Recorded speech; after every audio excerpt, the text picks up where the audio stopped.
Welcome to Econ Talk, brought to you by the Library of Economics and Liberty. I'm your host, Russ Roberts of George Mason University and Stanford University's Hoover Institution. My guest today is Don Boudreaux, chairman of the economics department here at George Mason, and my co-host at Cafe Hayek, the blog we write together. Our topic today is Friedrich Hayek, who I sometimes think of as the best economist most people haven't heard of. His most famous book is The Road to Serfdom, and that's the book most people read if they're going to read something by Hayek. But today we're going to focus on Hayek's book, Law, Legislation, and Liberty, and in particular on Volume 1, which is subtitled Rules and Order. Don, welcome to Econ Talk. Good to be here. Now, Law, Legislation, and Liberty is, you tell me, your favorite book by Hayek. Why is that? What do you love about it? And how did you come to the book? And it's not only my favorite book by Hayek, it's probably my favorite book of all time, with Richard Dawkins' Blind Watchmaker being the only contender. Not Anna Karenina? That's my favorite novel. Okay. I was in college at Nicholls State University, and my professor there, Bill Field, introduced me to Hayek. And so I'd read Use of Knowledge in Society, The Road to Serfdom, and I think by then also The Constitution of Liberty. And it was, I believe, the summer of 1979, just before my senior year. I ordered from Laissez-Faire Books the first two volumes of Law, Legislation, and Liberty. The third volume wasn't out yet; came out later that year. And I was very excited about Hayek and about his work. And I read the book as soon as it arrived. I can remember just tearing the cellophane wrapper off of it when it arrived at my parents' home. And the scholarship and the depth of the book immediately impressed me. It was deeper. It is deeper, I think, than the Constitution of Liberty, even though it's much shorter. I think it's Hayek's deepest work. It's one of the deepest works I've ever read. What I learned from it are themes that I know exist throughout other parts of Hayek's work. The distinction between made orders and undesigned orders or spontaneous orders. But most importantly for this book probably was the distinction between law and legislation. And the reason that was important, which Hayek drove home in this volume, is the idea that law itself can evolve unplanned from human actions in the same way that prices and product qualities and quantities and market arrangements evolve from unplanned from human actions. And so the idea that law itself can emerge, and good law can emerge from spontaneous interactions of individuals pursuing their own self-interest, I found intriguing. Well, let's give our readers our listeners some background on this. Because Hayek uses the word law very differently than the everyday sense of the word.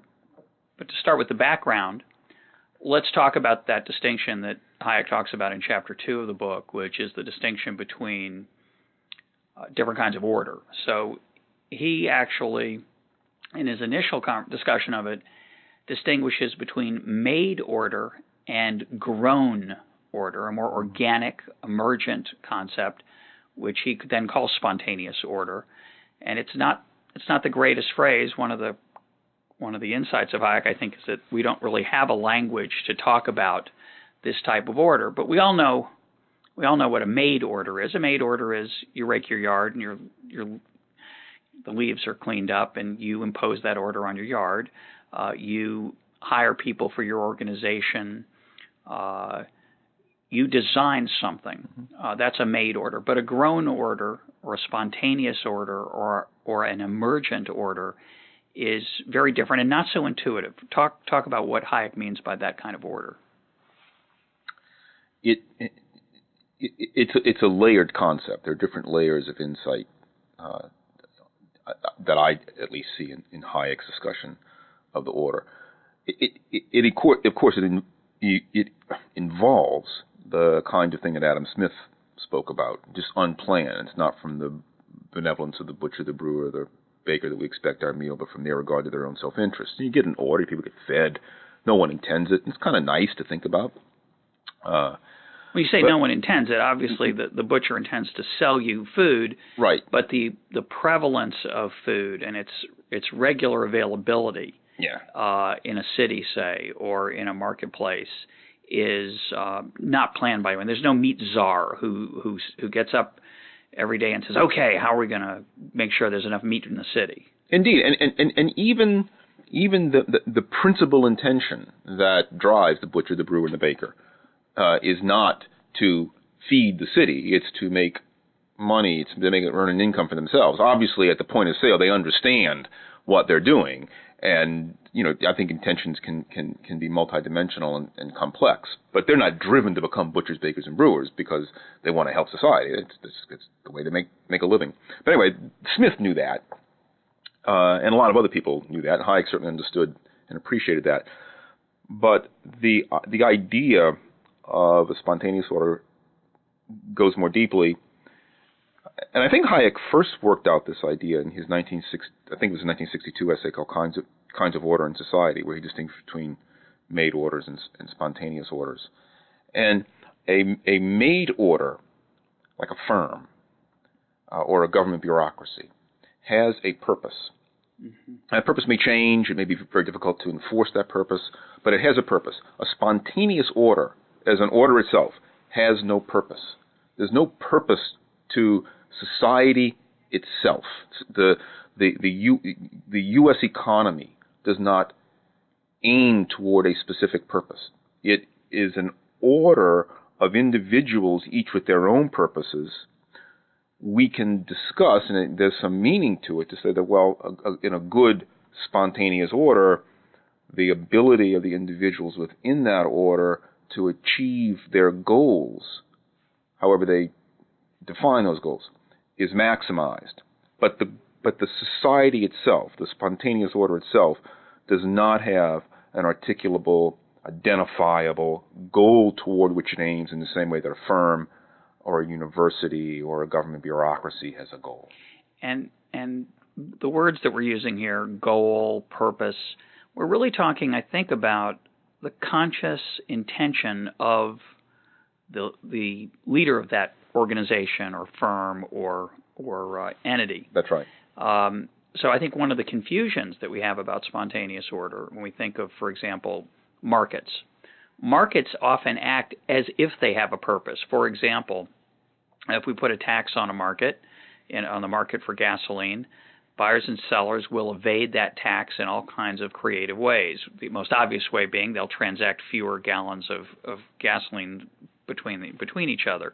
But they'll do subtler things. They'll sometimes degrade quality as a way of evading a tax, and both buyers and sellers will be in favor of that. Or they will increase quality. They'll look for ways to get around a tax and reduce the burden of the tax, the distortion of the tax. But no seller or no buyer sits around and says, I got to figure out how I can evade, how we can reorganize this market. Through self-interest, they're led to evade the tax. So there's no. We often talk about. We use the word market. We say, well, markets do X or markets do Y. We use that language as if markets had a purpose, as if markets had a conscious intention. But of course, a market is not a sentient creature with design, consciousness, intention. It is simply this weird concept of a spontaneous order. So when you say, Hayek says that something doesn't have a purpose, the idea there is that it may turn out to have a purpose, it may achieve some end, but not through anyone's intention. Is that a correct way to say it? I would say not quite. It's not, even there, it's not the society that's achieving a purpose. Agreed. It's the spontaneous order society that allows. The language is very difficult here, and I don't have a very good way to describe it. The spontaneous order society is one in which individuals in that society have reasonably good chances of achieving their freely chosen goals, no one, and Hayek, of course, emphasized this point, no one is guaranteed, certainly in any specific instance, to have his or her goals achieved. Disappointment exists and will always exist. But it's not that the society achieves the goal. The society it's an abstraction. It doesn't have any thoughts. It has no intentions, no anything. It's not aware of anything. Of course, in a sense, the firm is in a way something of an abstraction, but it's, I think, a less of an abuse of thought and language to talk about, your yogurt shop aiming to, you as the owner of a yogurt shop, if you owned one, you would want to bring in customers in order to make the maximum amount of money for yourself and your family. And there's no corresponding kind of single identifiable purpose.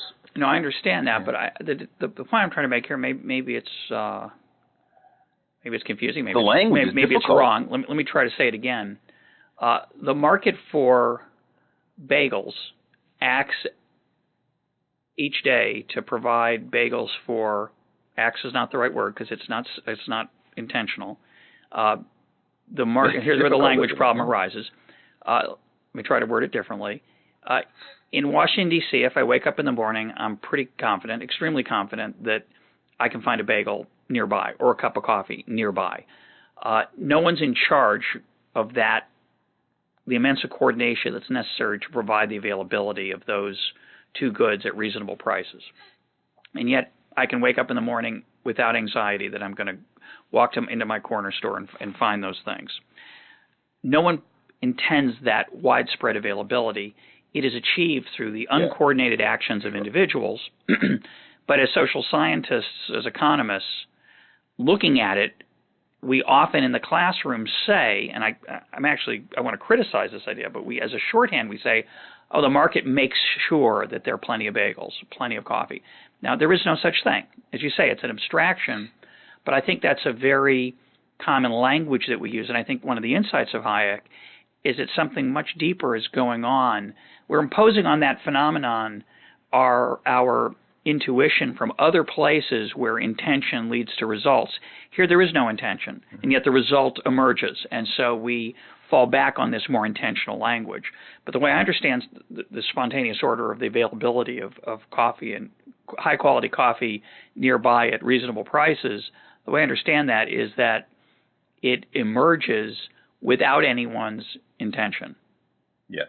And it is no one's purpose. No individual has the purpose of creating that availability, but it looks that way, which is why we use these types of language. Is that a better way to say it? Yeah, that's fine. And as you know, I'm very keen on this little article by Jim Buchanan that he wrote in 1982. It's actually a letter to the editor called Order Defined in the Process of Its Emergence.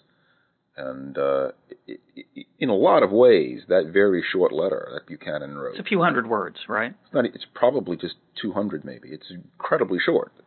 But it's very deep. It was a letter written in response to a very nice essay by the British philosopher Norman Barry on the spontaneous order. Which we have up on the website at the Library of Economics and Liberty, and we'll put a link up to that. Right, and Buchanan's letter is probably there too. It's in his collected works. But that letter resonates with me because what Buchanan said, and I will not be as eloquent as Buchanan is, certainly not in as short a space as Buchanan was, is that we often talk, he was critical, in a friendly way of Barry, saying, look, we often talk, we say the spontaneous order is one that would have been brought about by an omniscient designer were there such a thing. And Buchanan said, this is an important insight. The order itself, its parameters, its properties, emerges along with the order. It's very difficult to say. Order defined in the process of its emergence. The order we get was not preconceived or even preconceivable. We look back on it when it exists, and we recognize it as having certain properties that most people regard as orderly.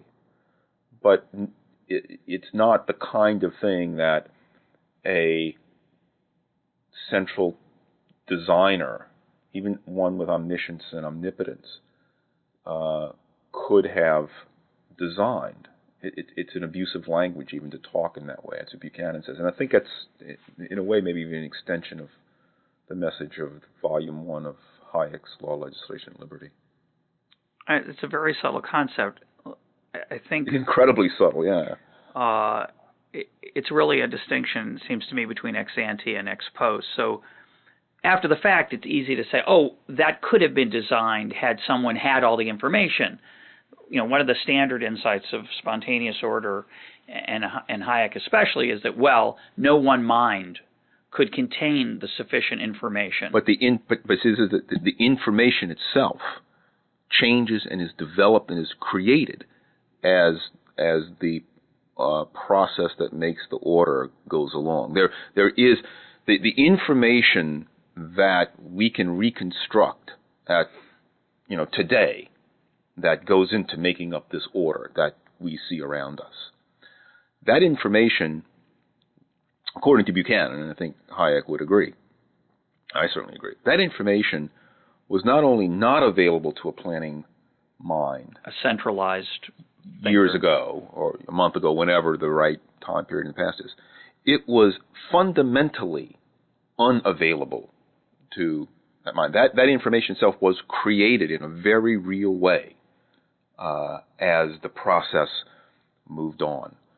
I don't know. Thinking aloud here, my preference for the kind of neckties I wear. It's not that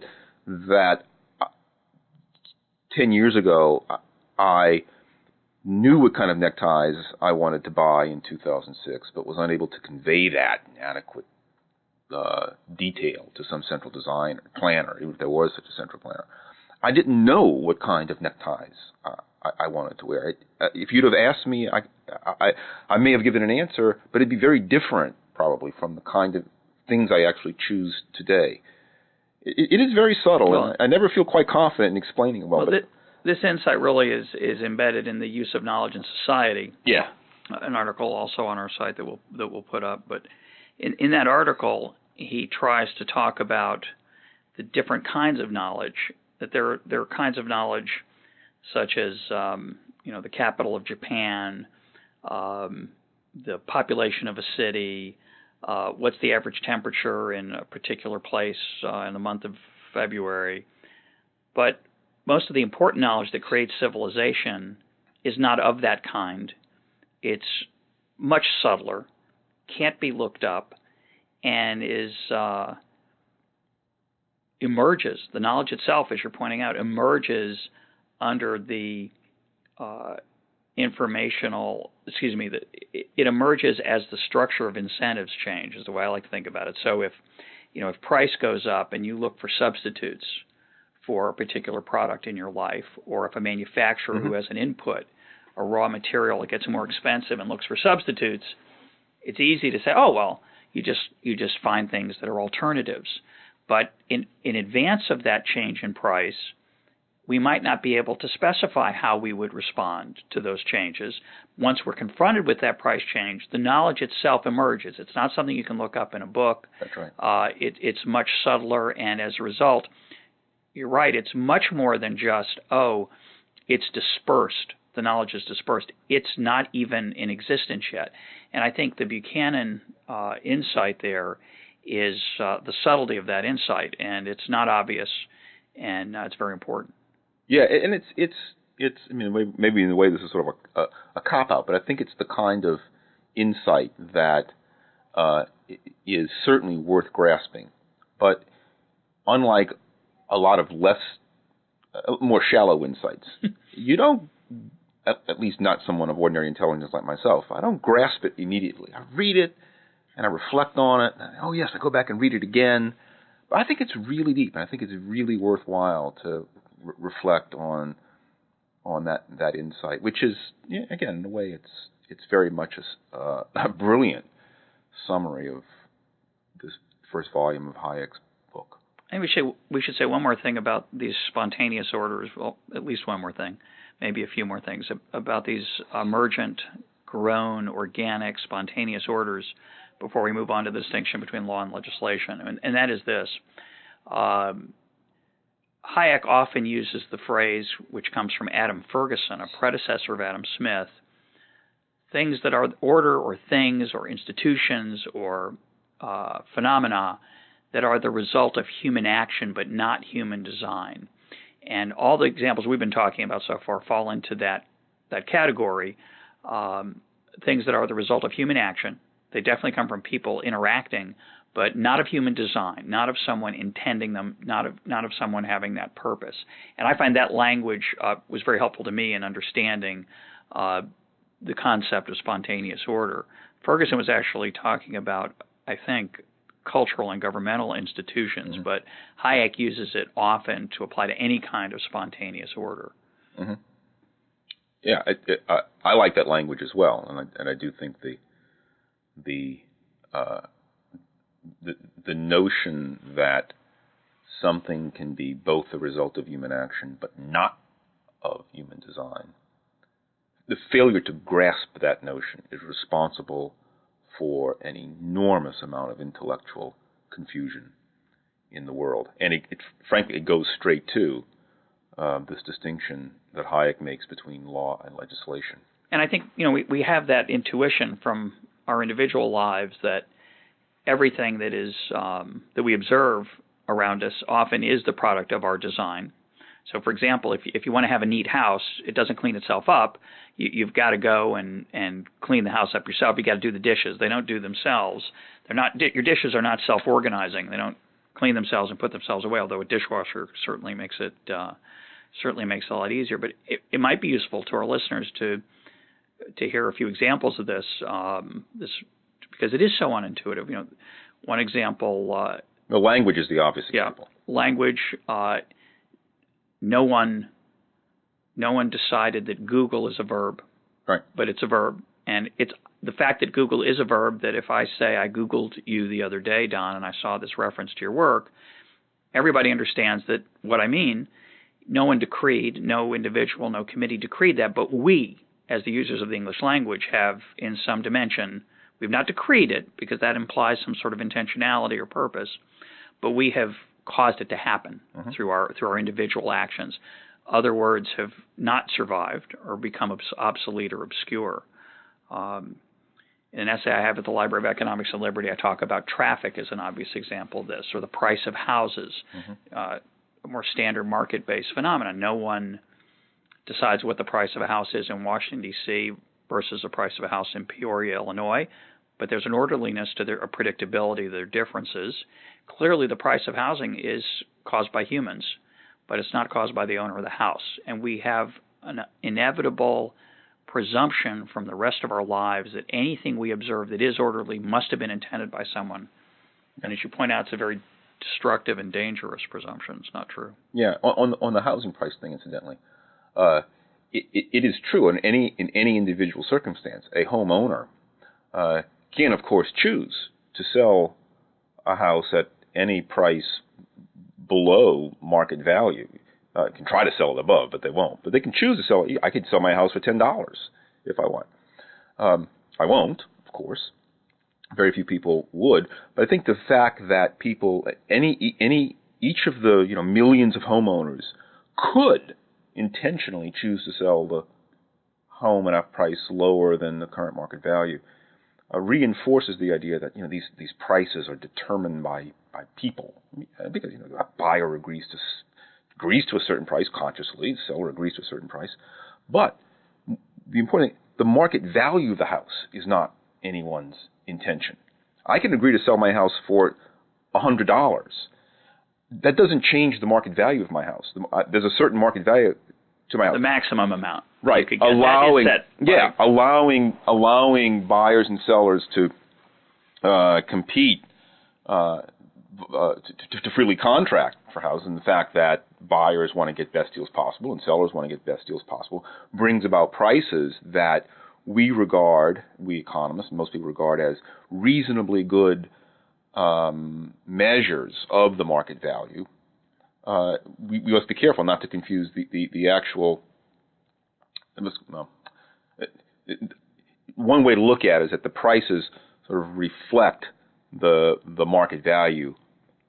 As if there's some real market value out there, but of course there's no such thing. Well, it changes. It's determined by the supply and demand, people's estimations. But the point I want to make is that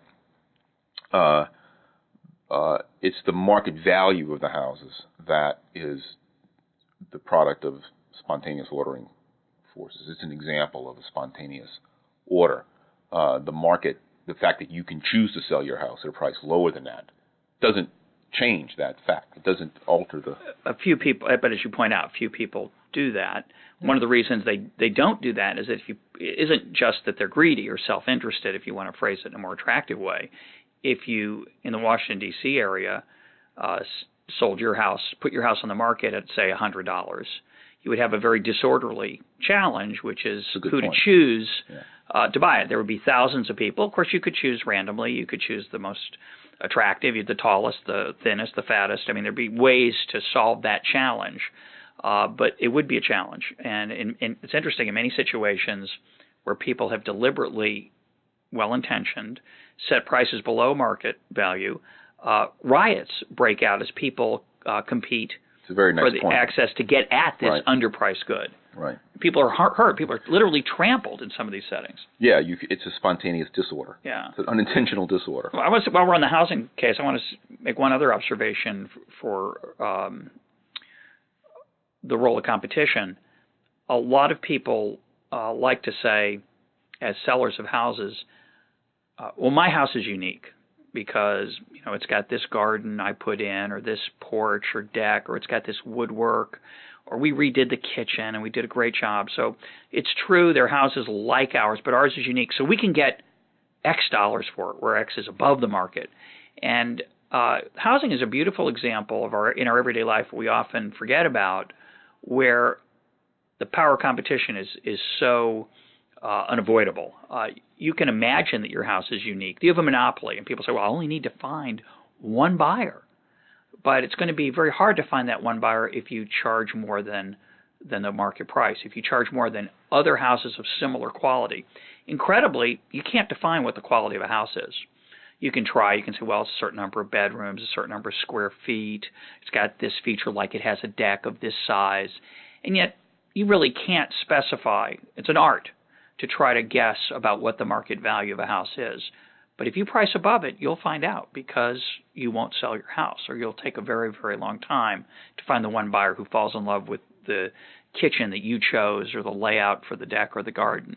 And I think it's a beautiful example of how competition produces this emergent order of prices, and in turn constrains people and gives the illusion that you set the price for your house. But if you set it, we've been talking about setting the price below. If you set it above, you will find out. And you'll be brought back to earth. That's right. Yeah. So.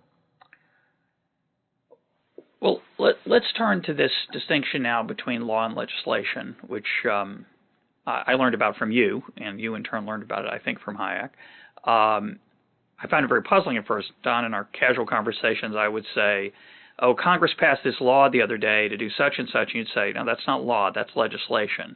And you relentlessly correct me, and I now pretty relentlessly correct myself when I misuse the word law to equal legislation. But in everyday language, we equate the two.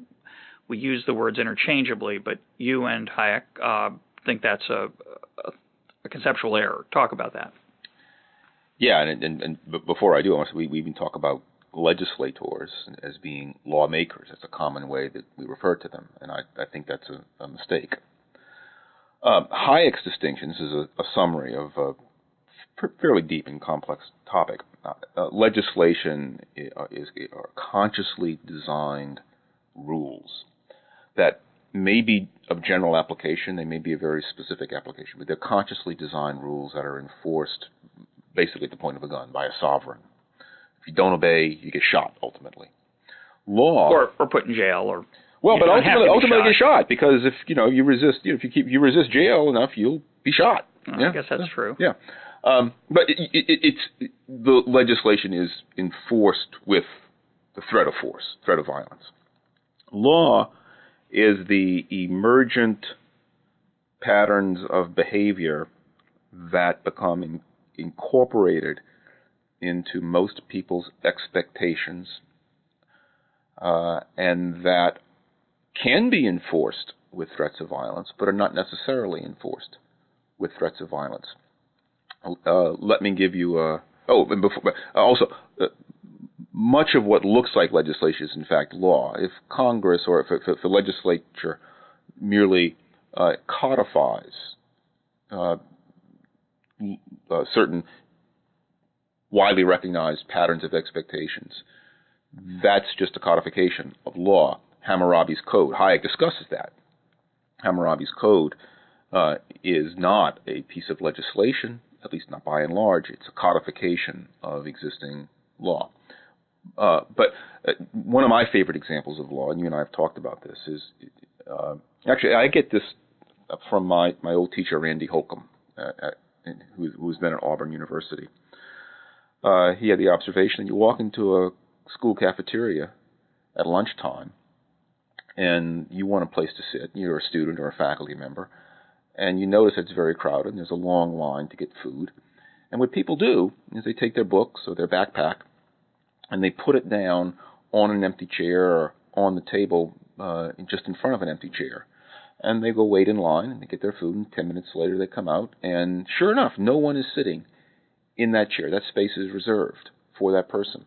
Even though it's probably the case, it's almost surely the case, that had that backpack with those books not been put at that space, when you would have come back to that space, someone else would be sitting there. So someone came by before you, and while you were in line, but before you came back, and looked for a place to sit, noticed your books, and walked away disappointed because they knew that those books reserved that space. Now, this is law, in my view. This is a beautiful example of law. It's not written down anywhere.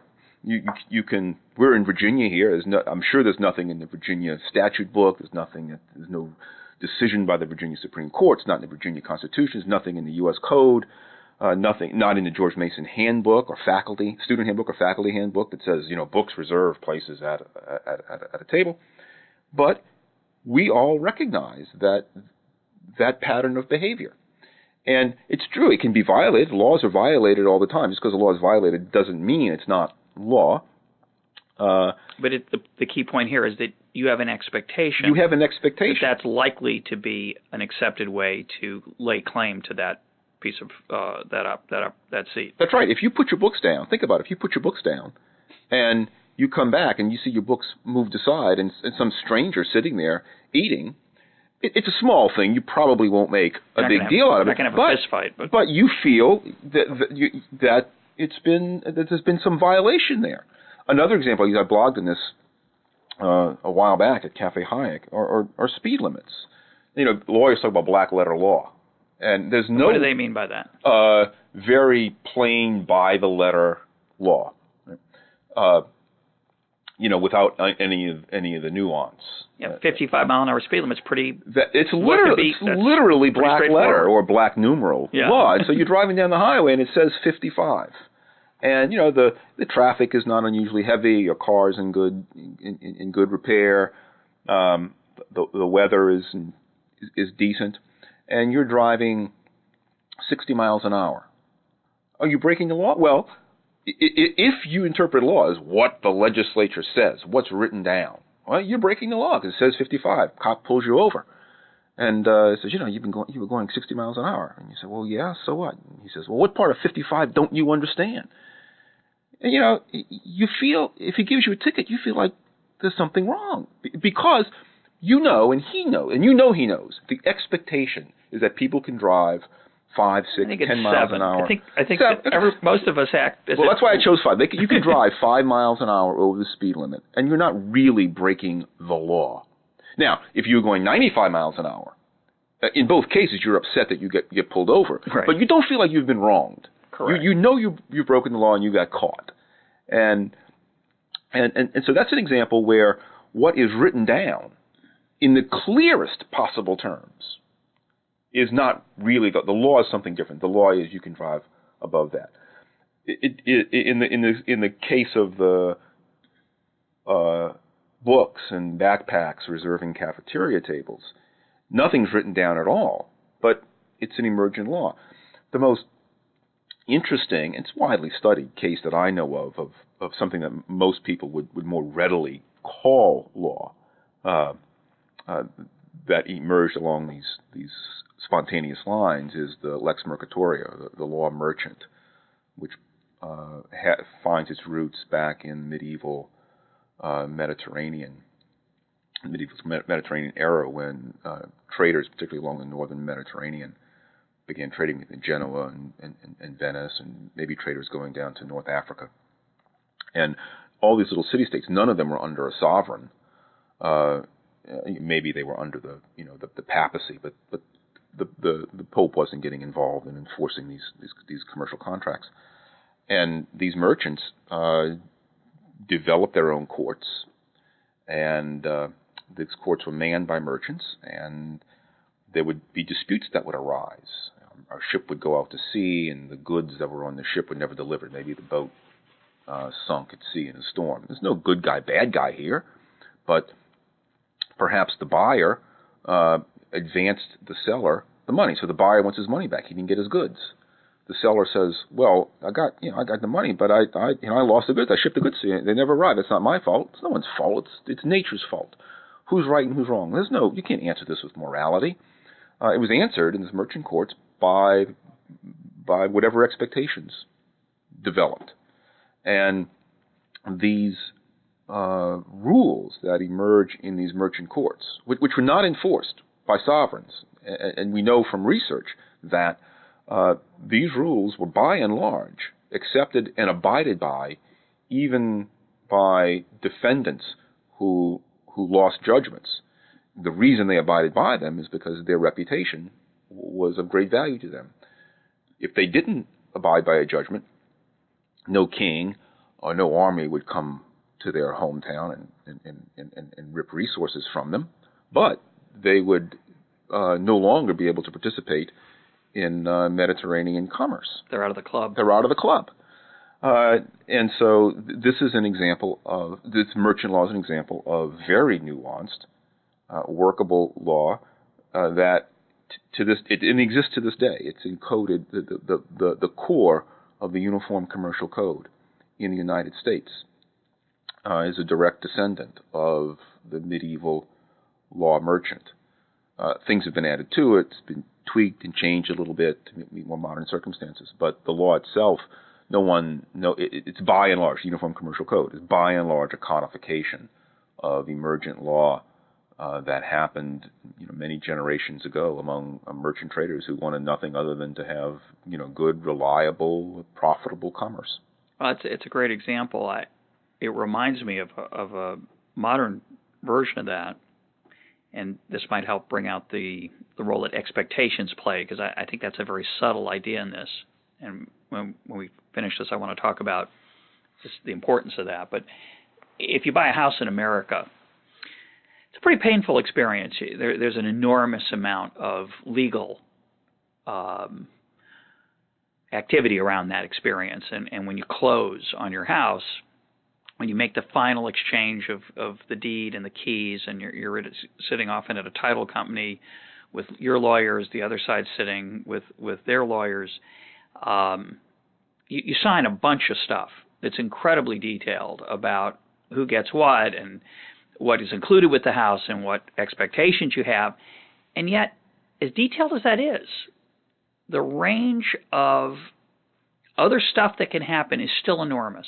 There's still an enormous amount of trust and faith that goes on, just from things such as how clean the house is, whether the garage has been, cleaned out of debris, whether things that were included that were said to be included are in the shape that you saw them in when you walked through the house, sometimes months before. If you walk through a house and you say, "Well, I would like that to be included," you write it into the contract. And in the 3 months or 6 months or 6 weeks that elapse between your purchase and taking ownership of the house, between your agreement and then taking possession, that item has somehow been damaged, which can happen all the time, you would be upset. And the owner would understand that that was wrong, even though you don't specify. There is no black letter thing where you take a photograph of it and say, if it's anything not like this, I get. There's an immense amount of trust and faith that go into play, and it's true. You can always try to sue a person who violates that faith, but the costs of that are very high. What I think really maintains that trust and faith is a certain expectation that we feel should be abided by. And I think an enormous part of our lives, the cafeteria story is a trivial example. The housing story is a much more important example. Things that happen in the workplace or in our marriages are much more important examples. There are certain expectations that are not written into our contracts. And we have a great advantage in America that so many of those things are part of what you are calling and what Hayek called law, even though they're not quantified, they're not written down, and they're not part of the legal environment. They're part of our cultural environment. Yeah. In fact, I want to say we talk, and I think maybe even Hayek slips into this error of just carelessness. Maybe he does, maybe he doesn't. I don't recall specifically, but we talk about judge-made law, and that's a mistake. It's not judge-made law. The common law is being judge-made laws. Explain what you mean by common law and judge-made law. Well, the common law is lots of different possible meanings to it, but what was mostly meant, particularly in discussions such as this, common law is the body of law that emerged in England and later in America, an Anglo-American law that emerged in law courts, independent of or not directly influenced by, certainly not started by, legislation or statutes. Decisions of British and later American courts on the enforceability of contracts, on negligence. What do you have to do to prove property ownership of a piece of land? And I'm a great admirer of the common law, as was Hayek. I admire the common law largely because I've learned from Hayek. But I've other things I've read about it myself in addition, and discovered that Hayek's admiration is well justified. But when people talk about the common law, they say, "Oh, that's judge-made law," and it's not judge-made law. It is at best judge-found law or judge-articulated law. The judge doesn't make the law. If a judge makes law, the judge is acting as a legislator. And that's the kernel of truth in the modern conservative antagonism toward judicial activism. If there's going to be legislation, that legislation ought to be done by duly elected legislators, not by judges who are not appointed to legislate. And so legislation from the bench truly is a bad thing, at least as a process matter. But the common law itself, and the kind of law we're speaking about here, it may be discovered by a judge. It may be enforced at the behest of by a judicial decree. It may be articulated by a judge. The judge may help by articulating it, help the parties both to the dispute and future parties better understand what's at stake and what the expectations are, what the parameters are. But the judge just discovers it if he's doing his job, and that's helped, incidentally, by the jury system. The great advantage of the jury system, in my view, is that it brought into courts of law ordinary citizens to bring to the courts, bring to the lawmaking process the community's expectations about what appropriate behavior is and isn't. Juries were not originally fact finders as they supposedly are today. Well, I want to stick with this point because I think it may be bewildering a bit. It was to me when I first heard it. What do you mean judges discover the law or find the law? They just make a decision. And one analogy to help understand that is the idea I once heard that if you ask a banker who sets interest rates, the banker will say, "Well, I do. Right. I decide what are my bank charges. I'm in charge." But of course, if you charge something radically different from the market interest rate, you'll find out that you don't, in fact, do that. it's hard to understand how that analogy goes over to the case of law and the role of judges. And I'm going to make a complaint that part of the reason I had trouble understanding it is I think Hayek sometimes blurs what judges ought to do with what judges actually do and something in between. So let me try. I agree with that, actually. Let me try to explain that. If a judge, I think Hayek tried to make the case that what judges ought to do is discover what parties to a complaint, to a dispute, should have or often expect. Right. And in that sense, there's a discovery process for judges. But I think the deeper point, that's an interesting claim. It's very controversial. A lot of people would say, well, the judge should do what's right, or the judge should interpret the law.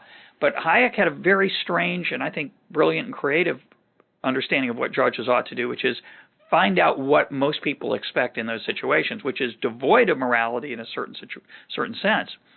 And I think what he was trying to say there is that, well, help me out there. I do see the confusion. I mean, I think there is some confusion in Hayek about discussion between what judges actually do and what they should do, ideally. But look, go back to the school cafeteria example. Suppose you do put your books down on the table, and you come back, and there I am. I'm sitting. You push them on the floor. I'm pushing to the side. And normally you'd walk away, but your afternoon class is canceled, and so you have some time, and you want to make a point. And so you say, "Listen, Don, what did you do?" I said, "Well, I sat here. There's no one sitting here, and then in fact, I might even yank out my student handbook and say, well, there's nothing in here about it, and you just know that's wrong." You say, "Well, we have a dispute here. Let's settle this like gentlemen." And so we call upon someone to hear our case. Now, we obviously want someone who's unbiased. We want someone who, so we're not going to call on your mom or my girlfriend, my wife. We're going to call on someone that doesn't have a special interest in either one of us, someone whom we trust, but also someone whom we expect understands the norms of our community. We're not going to grab a visiting stranger from another country who happens to be walking by, who's never been in a cafeteria, right? Who's and so we may go to some very well respected classmate, friend of ours, both of ours, but not biased. And so we say, listen, Walter, here are the facts, and I want you to tell us, Walter. We want your honest opinion. Who was right here? Russ says that because it's not written down, because no one was sitting in that chair, or just because it wasn't written down, the fact that Don's sitting in that chair means that Don violated Russ's property right, temporary property right in that seat. And I say, well, no, Walter, look, it's not written down. No one was sitting there, and so I have a perfect right to sit there. I think, I don't know for sure, this is a mental experiment, I think any unbiased judge would say, well, it seems to me that Russ is in the right. The way we do things here is that books or backpacks put down on a empty cafeteria table, temporarily reserve that space for the owner.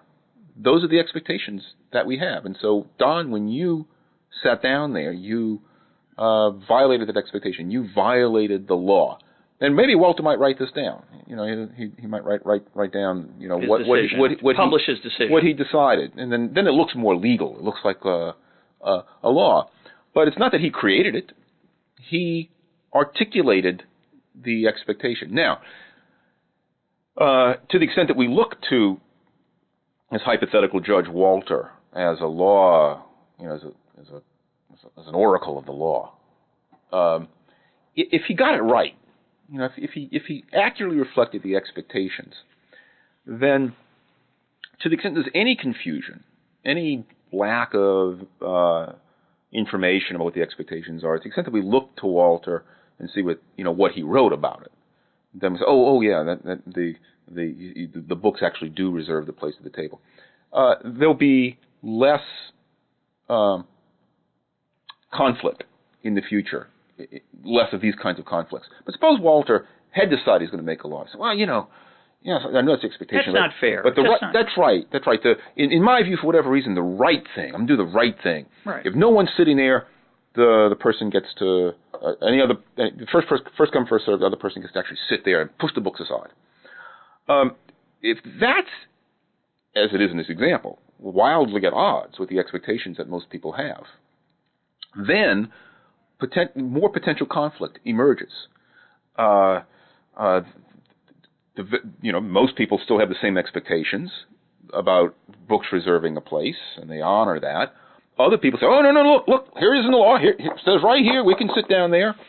And so you get this tension between the lawgiver, the lawmaker, the law finder, and the people, ordinary people who are expected to follow the law. And so you get more conflicts that emerge. Maybe this is a process. This is a very controversial area. But maybe this is a process where if the judge gets it wrong, then that results in more conflict, which results in more litigation, and so maybe through some kind of spontaneous sort of process itself. Once the judges, if only by happenstance, happen to get it right, will the amount of litigation decline, and so that correct ruling that's in conformity with the expectations will it be the one that lasts and be understood to be consistent with what we all agree to be the law. But there's something deeper going on here that I want you to talk about.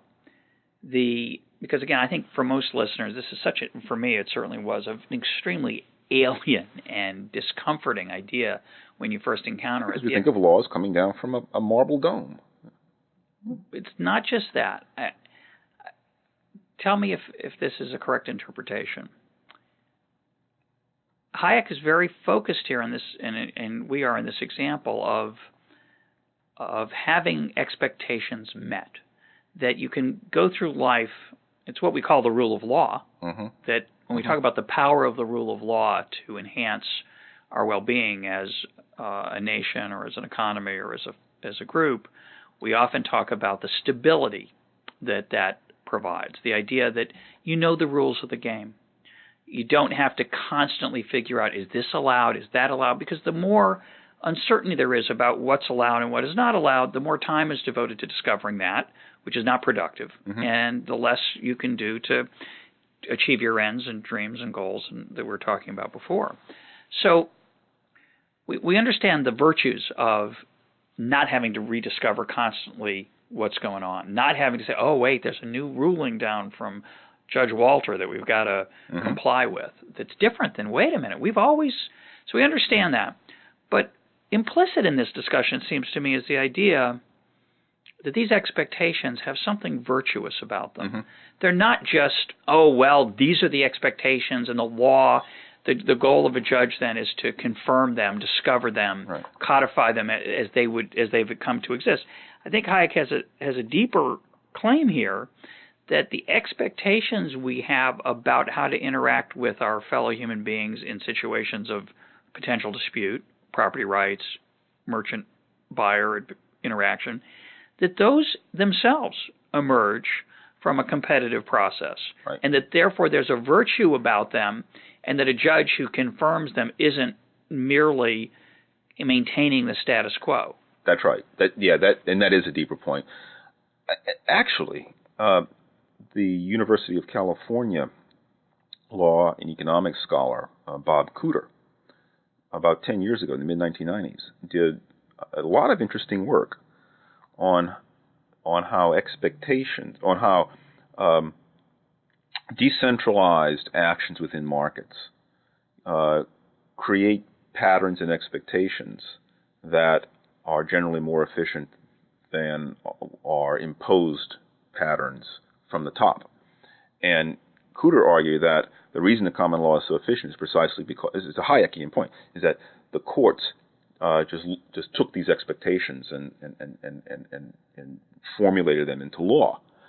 But the efficiency, to use a somewhat loaded term, but the goodness, the morality, and the efficiency of effectiveness of the expectations and rules that emerged spontaneously through the millions and millions of actions of millions and millions of people over time, precisely because these were the result of a competitive process in a way, a discovery process. People don't keep doing things if they don't work. They adjust their actions to do something that works. And so, as these adjustments take place, patterns of behavior and expectations emerge. A common law takes these expectations and makes them into law, recognizes them as being the law, declares them to be the law, hence reinforcing their legalness. When I first read Cooter's stuff, he wrote several articles on it. I wrote to him. I don't know him very well, I know him a little bit. I wrote to him and said, "Gee, Bob, this just sounds a lot like Hayek." And it's been a long time, so my memory may be faulty, but I remember him writing back, and he seemed shocked and a little bit surprised that I thought it sounded like Hayek. He didn't see Hayek in that, but it's definitely Hayekian. I think it's great. I think it's some of Cooter's best work, actually. I would, because I'm a Hayekian. So, but there are some kinds of rules that are purely, there's no efficiency aspect to them at all. You just want coordination. Game theorists have a name for it, like pure coordination games. And there's nothing better. Which side of the road we drive on? Exactly. Most obvious example. But there aren't that many that are that value free.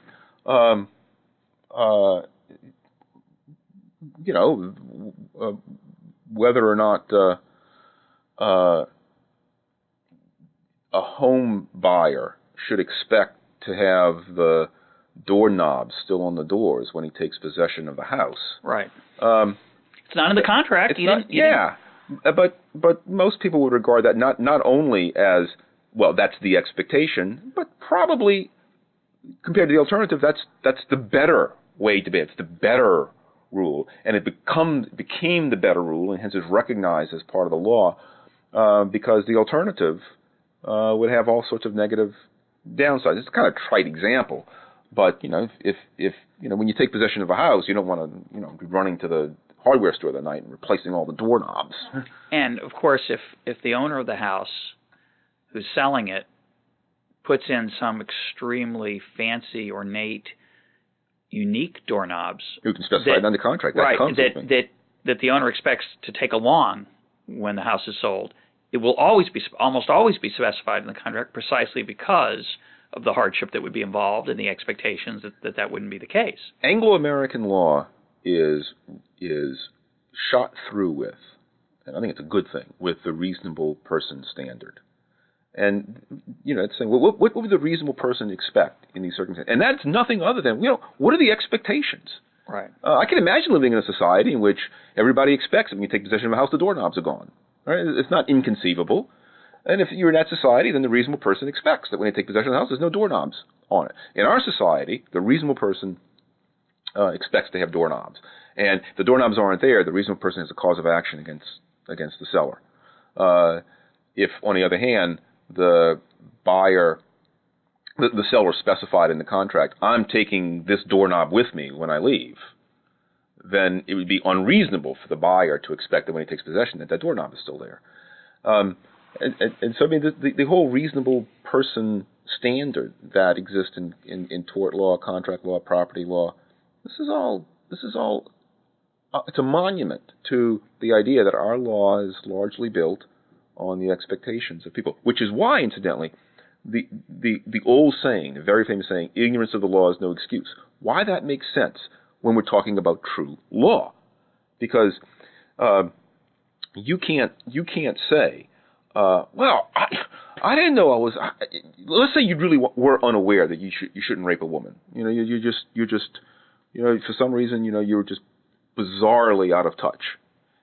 And so if we put a lie detector on you, we discover, yes, he truly didn't know it was against the law, that it was wrong.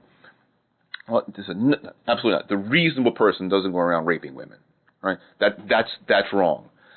But when we talk about legislation, it's a mistake, I think. I think actually it's a cruelty to say that ignorance of legislation is no excuse. How are we supposed to know what legislation is? The government passes a law saying we can't buy toilets that have more than a certain amount of gallons of water in the tank. people don't read on a regular basis the Code of Federal Regulations and the U.S. Code. And so it would, if I were to go out and buy such a tank, I mean, I happen to know that now because I study these things, but if I went on ordinary person goes out and buys such a tank and puts it in, would it be fair to convict that person of a criminal offense? And he says, well, Your Honor, I didn't know. Ignorance of the law is no excuse. Well, in that case, it is an excuse because it's not the law, it's legislation. It's an interesting example. It's shocking some of the things you're not allowed to do with your own property in America. In many or maybe most cities, if you want to add an addition to your house, you have to get the permission of the government. You have to get a permit. Now, most contractors are aware of that, people who make a living doing it, and I think most homeowners have come to know it. But what a strange world it is that you're expected, the government certainly expects you to know that. And if you don't, they will fine you or make it hard for you to resell your house without that. And I've heard in these circumstances, I've seen people will say very self-righteously, it's a principle of our society, ignorance of the law is no excuse. And that just irritates me, I must say, because yes, ignorance of the law is no excuse. Ignorance of legislation is a darn good excuse. There's no reason to expect that people will be as familiar with legislation as they are with true law, precisely because legislation, by and large, does not emerge from people's expectations and from patterns of practice. It emerges. It's created ex nihilo out of the minds of legislators. Well, we're almost out of time, Don. Is there anything else you want to say about the book, Law, Legislation, and Liberty, Volume 1, Rules and Order? We've scratched the surface here. There's a lot. I know there's a lot more to say. Anything else you want to add? Yeah, I want to just read a quotation. It's one of the deepest things I've ever read. It's on page 106 and 107, and it may be out of context, but it relates to something you said a moment ago. And this is under the subheading. Terrible subheading. The maximal coincidence of expectations is achieved by the delimitation of protected domains, meaning that our expectations are most secure when property rights are secure. And here's what Hayek says in his very Hayekian way. The main reason why it is so difficult to see that rules of conduct serve to enhance the certainty of expectations is that they do so not by determining a particular concrete state of things, but by determining only an abstract order which enables its members to derive from the particulars known to them expectations that have a good chance of being correct. ... What can remain constant in such an overall order, which continually adjusts itself to external changes and provides the basis of predictions, can only be a system of abstract relationships and not its particular elements. This means that every change must disappoint some expectations, but that this very change which disappoints some expectations creates a situation in which, again, the chance to form concrete expectations is as great as possible. ... This is the last passage I read. And the only method yet discovered of defining a range of expectations, which will be thus protected and thereby reducing the mutual interference of people's actions with each other's intentions, is to demarcate for every individual a range of permitted actions by designing, or rather by making recognizable by the application of rules to the concrete facts, ranges of objects over which only particular individuals are allowed to dispose and from the control of which all others are excluded. Now, end of quotation. That's really abstract stuff. It probably doesn't come across well in the reading, but if you reflect on that and read it, it is an incredibly deep insight. It's just astonishingly deep. Tell us why. What's he trying to? He's trying to say, look. I think in a way he's warning. He said, look, Hayek, am not saying that no expectation will ever be, no legitimate expectation will ever be upset or disappointed. What we want to achieve is a situation in which our chances of having our expectations satisfied on an ongoing basis are as high as possible. That entails us agreeing to have some of our expectations disappointed, right?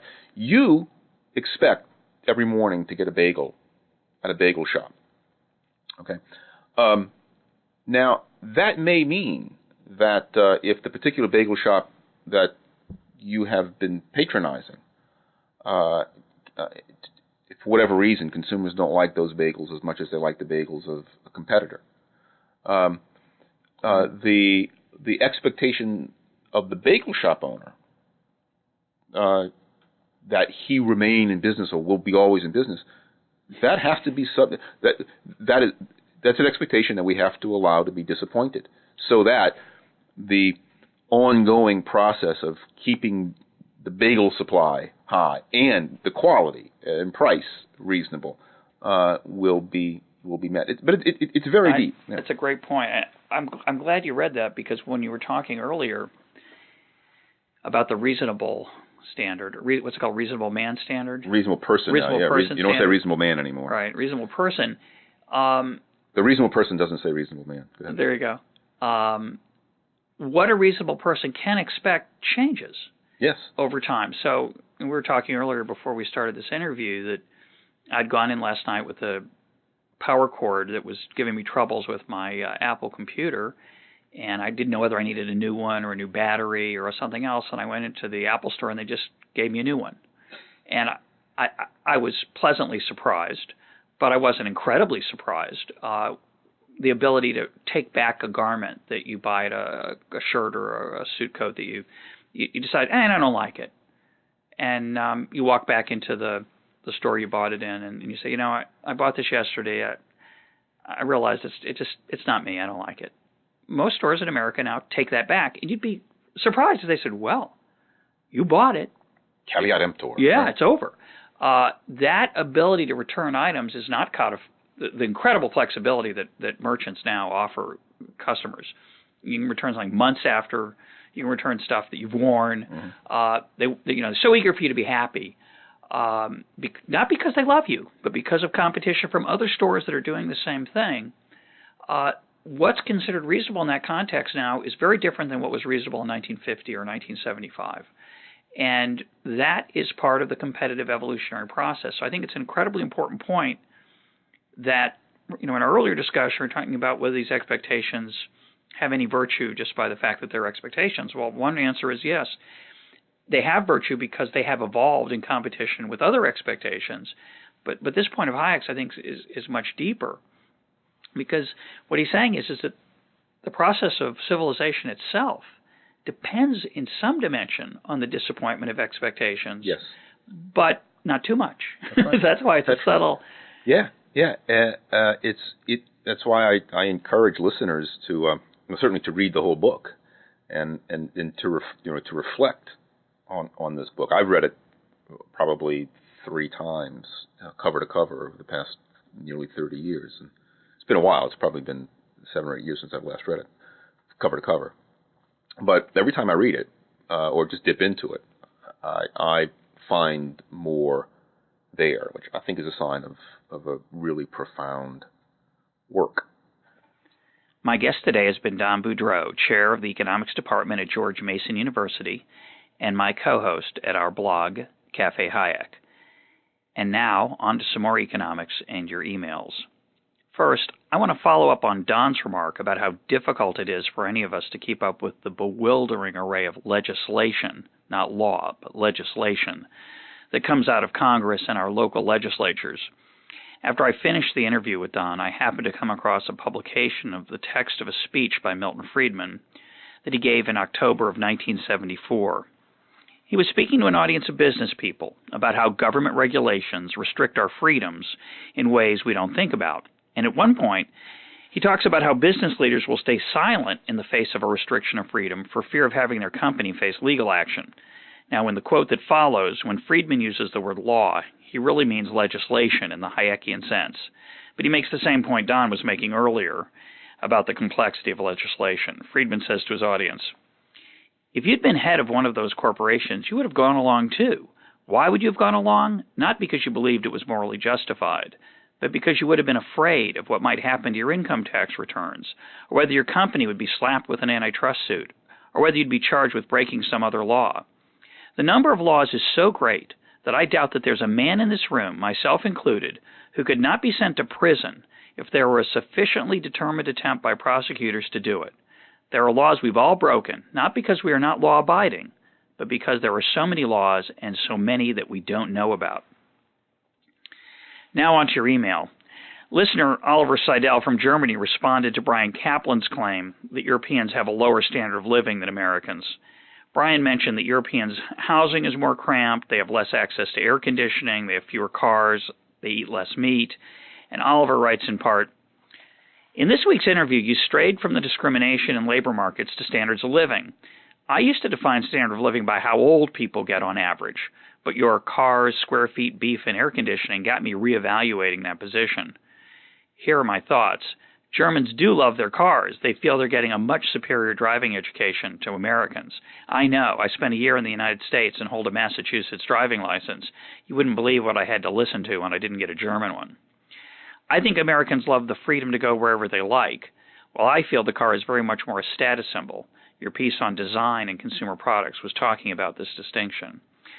And as an aside, that's a reference to the podcast with Virginia Postrel on style and aesthetics. Oliver continues, Before today's piece, I thought Germans had a higher standard of living than Americans, and I think Germany is richer than the average standard of living in Europe. I agree that accommodation in Europe is more cramped.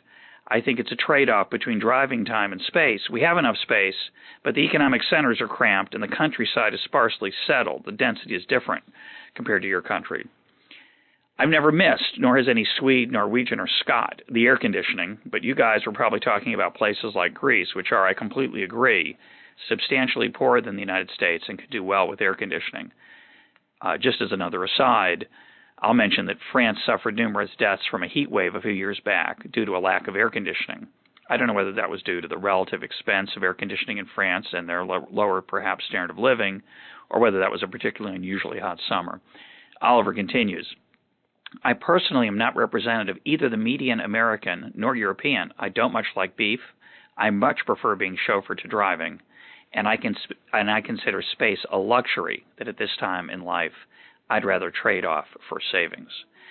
Thanks for your letter, Oliver. As I mentioned in the discussion with Brian, you do have to be careful when looking at standard of living, not to look at a few things and ignoring others. But even then, you'd want to control for demographic differences between the two areas that might affect your measurement, particularly if you use lifespan or other health measures as a measure of standard of living. One thing I'd be interested in is how people vote with their feet. Which way does the traffic run? Do more people from America emigrate to Europe, or do more people from Europe emigrate to the United States? Is there a difference in the kind of people who move in one direction compared to the other? If you've seen data on that question, let me know. Or if you have any other comments for me or on our podcasts, please write me at mail@econtalk.org, mail@econtalk.org. And be sure to visit econtalk.org for links related to our discussion and to other podcasts you might enjoy. I'm your host, Russ Roberts. Thanks for listening. Talk to you on Monday.